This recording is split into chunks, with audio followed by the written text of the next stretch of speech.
Okay, so I want to apologize first to everyone if I just keep bugging you all with my PowerPoint slides.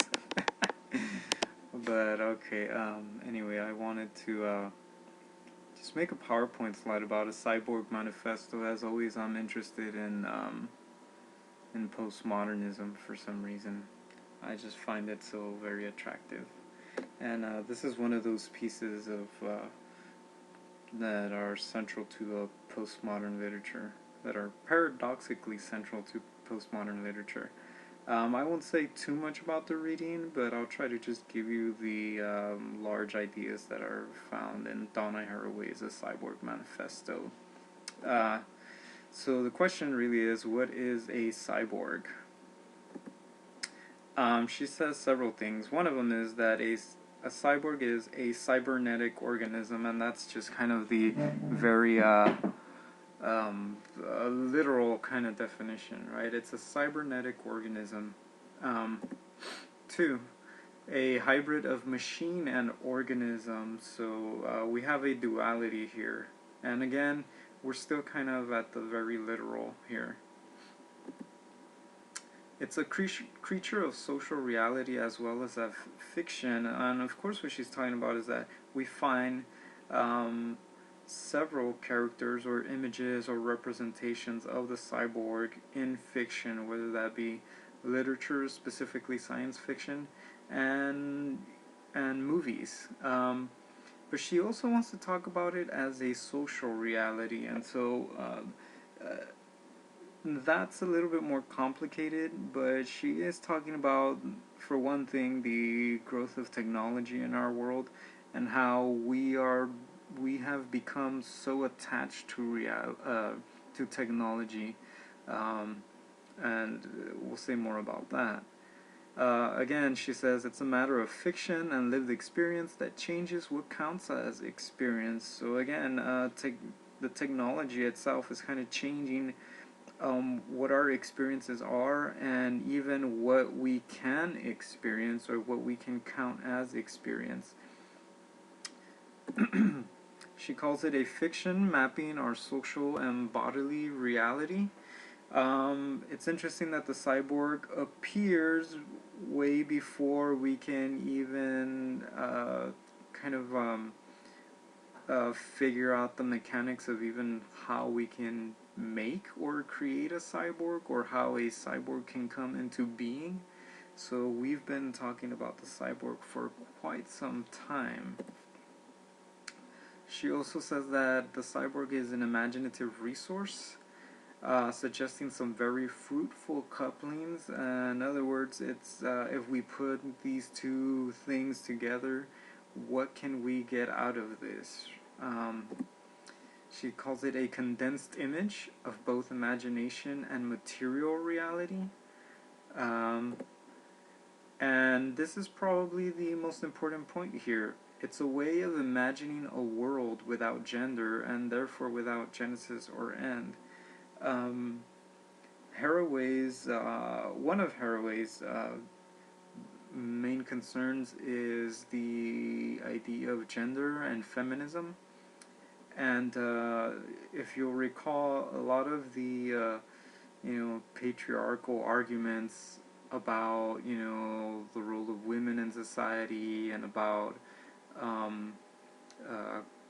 queer behavior, is that sex and sexuality are meant for reproduction, and so a woman must take her place and be a mother and be a nurturer and carer of her children, and therefore things like homosexuality are banned and illegal and immoral and unnatural because they are not about reproduction.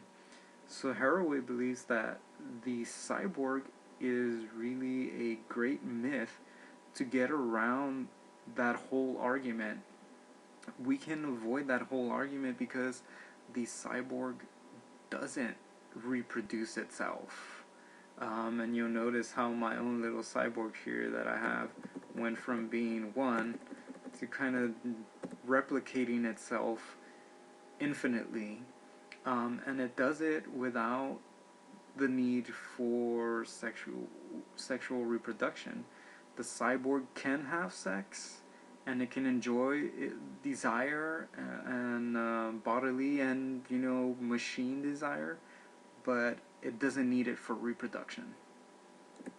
Okay, so she gets to the point and says, we are cyborgs. And so the question now is, well, how did we become cyborgs? What is this? And again, previously she says that, the cyborg is a fiction both of, social reality and historical reality, right?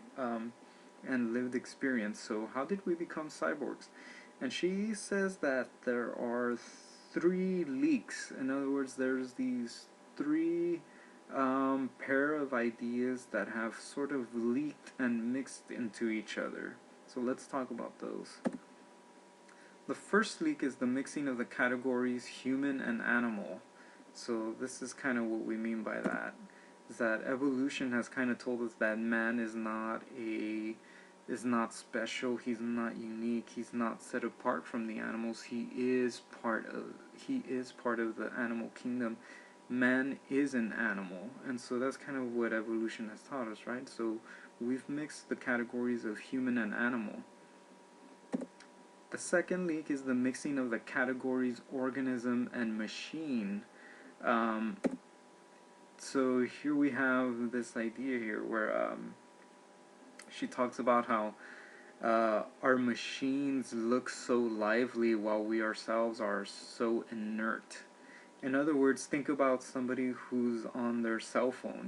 They're just kind of sitting there, not moving so much, but their phone is doing everything. And so what's happened is that our machines have become very much alive, while organisms are just kind of we ourselves as organisms are just kind of settling in and becoming very still objects. The third leak she talks about is the mixing of the categories physical and non-physical. What she means by this is this here. The fact that our technology now is what she calls a kind of, a burst of sunshine, I think she calls it. Where our technologies are kind of, they're material, right? But at the same time, they're kind of like this electromagnetic waves. They're bursts, rays of sunlight or something like that.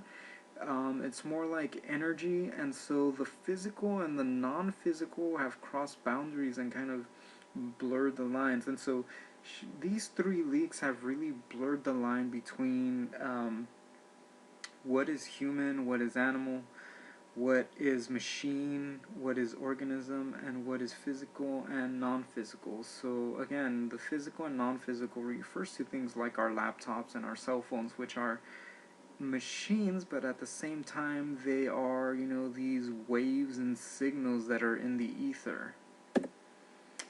Okay, I think that's really all I wanted to say about it. Her big concern again is about feminism and figuring out, a way of getting around the ideas about, gender and sex and sexuality.